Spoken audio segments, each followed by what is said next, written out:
టోపీ మీద ఉన్న సింహాలకు సెల్యూట్ చేయకుండా చంద్రబాబు నాయుడు గారికి వాచ్మెన్ల కింద పనిచేస్తా ఉన్న ఆ ప్రతి పోలీస్ అధికారికి చెప్తా ఉన్నా, ఎల్లకాలం చంద్రబాబు నాయుడు గారి పరిపాలన సాగదు. చంద్రబాబు నాయుడు గారి పరిపాలన త్వరలోనే వస్తుంది.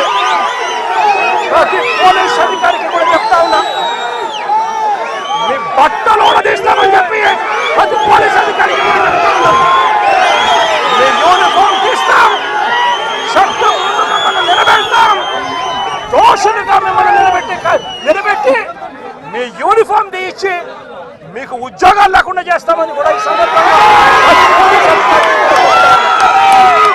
ఇప్పటికైనా చెప్తా ఉన్నా, ప్రతి పోలీస్ అధికారిలో కూడా మార్పు తెచ్చుకోండి. ఎల్లకాలం ఇదే పరిపాలన సాగదు. మీరు చేసిన ప్రతి పనికి కూడా వడ్డీతో సహా లెక్కేసి మిమ్మల్ని దోషులుగా నిలబెట్టి మీతో కక్కిచ్చే కార్యక్రమం ఖచ్చితంగా చేస్తామని చెప్పి కూడా ఈ సందర్భంగా ప్రతి పోలీస్ అధికారికి కూడా చెప్తా ఉన్నాం. ప్రెస్ మీట్ లో జగన్మోహన్ రెడ్డి ఆ ప్రెస్ అతని మాటలు ఒక చెవులో వినిపిస్తా ఉంటే మైండ్ లో రన్ అవుతుంది. ఏంటి రన్ అవుతుంది తెలుసా ప్రజలందరికీను?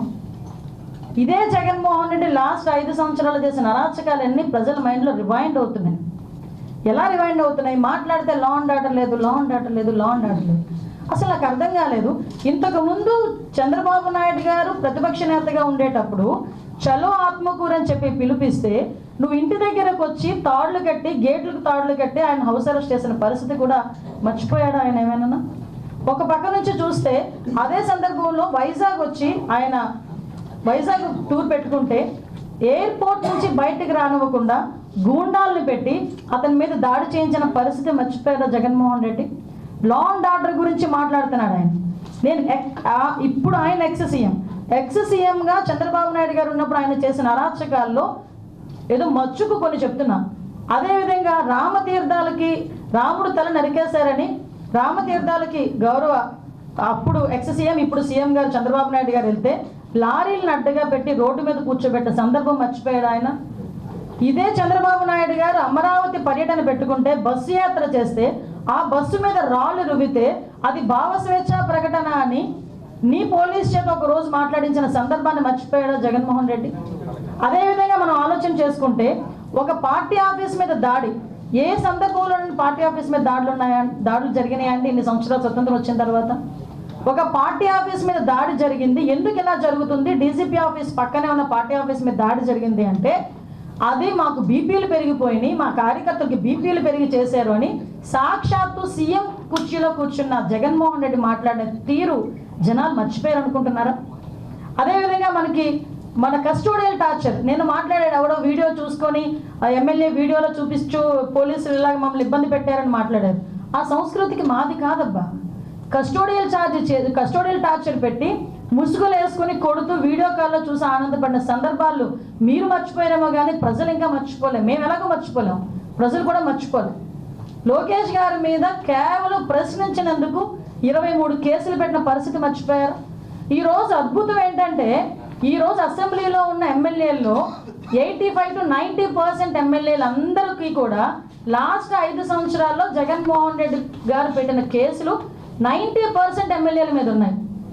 మరి ఈ రోజు నువ్వు వచ్చి లా అండ్ ఆర్డర్ గురించి మాట్లాడతావు, చంద్రబాబు నాయుడు గారి గురించి మాట్లాడతావు, పవన్ కళ్యాణ్ గారి గురించి మాట్లాడతావు.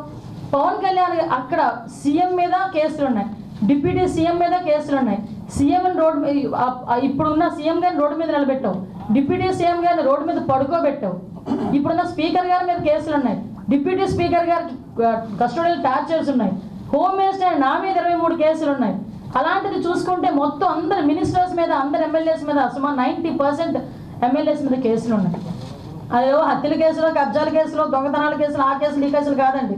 కేవలం ప్రశ్నించినందుకు మా మీద పెట్టిన కేసులు ఇవన్నీ. నువ్వు ఈ రోజు వచ్చి మాట్లాడుతున్నావు. ఈ రోజు మేము ఎంత ట్రాన్స్పరెన్సీగా పనిచేస్తున్నామంటే జగన్మోహన్ రెడ్డి నేను పలానా ఓకే సవాల్ వస్తేనే బెంగళూరు నుంచి వస్తావు, ఎక్కడైనా శవరాజకీయం చేయాలనుకుంటే బెంగళూరు నుంచి వస్తారు మీరు. ఎస్ కాదని చెప్పట్లేదే. మీరు ఎక్కడికి వెళ్తారని మీరు పర్మిషన్ పెడితే ఏ రోజైనా మిమ్మల్ని హౌస్ అరెస్ట్ చేసిన సందర్భాలు ఉన్నాయా? మిమ్మల్ని మీ నాయకులను ఎవరైనా హౌస్ అరెస్ట్ చేసిన సందర్భాలు ఉన్నాయా? ప్రివెంటివ్ అరెస్ట్ ఏమైనా చేస్తున్నామా? పరదాలు ఏమైనా కడుతున్నామా? పోలీస్ బందోబస్తుల మధ్యలో మేము ఏమైనా వెళ్తున్నామా? ఒకసారి ఆలోచన చేయండి. ఇవన్నీ మేము అంత ట్రాన్స్పరెన్సీగా ఒక ప్రతిపక్ష నాయకుడు కూడా కాదు, ఎక్స్ సీఎంకి ఇవ్వాల్సిన గౌరవం ఇచ్చి Z+ సెక్యూరిటీ ఇచ్చి అంటే ఆయనకి ఇవ్వాల్సిన భద్రత కన్నా ఎక్కువ ఇచ్చి మేము పంపిస్తూ ఉంటే